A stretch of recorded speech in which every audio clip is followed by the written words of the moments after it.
we're dealing this today.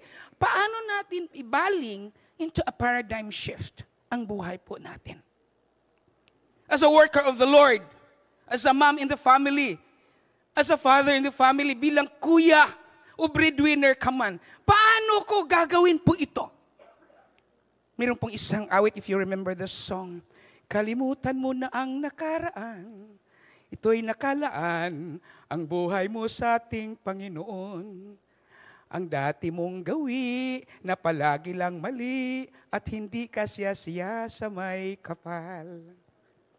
Mayroon bang tuwid ang isip na nagbihis at naglinis, ngunit ang sinusuot ay dati niyang damit? How to do the paradigm shift sa ating mga buhay ngayon. Hanggang ngayon, luma pa rin ang buhay mo, di ka pa rin nabago-bago. My dear brothers and sisters, ayon sa episode 2, 4:2 hanggang 3, in Tagalog version, kayo'y magiging mapagpakumbaba, mahinahon at matiyaga. Magmahalan kayo at magpasensya sa isa't isa. Verse 3, sikapin ninyong mapanatili ang pagkakaisa na kaloob ng Espiritu sa pamamagitan ng kapayapaang nagbubuklod sa inyo. Nilapatan po ito ng Thessalonians, 1 Thessalonians 5:11.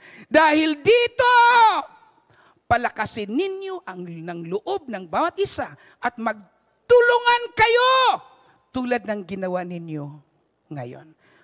Alam niyo, an important change if we speak about paradigm happens when the usual way of thinking about or higit sa lahat or doing something is replaced what? By a new and different way. That is paradigm shift. Yung nagbago ba?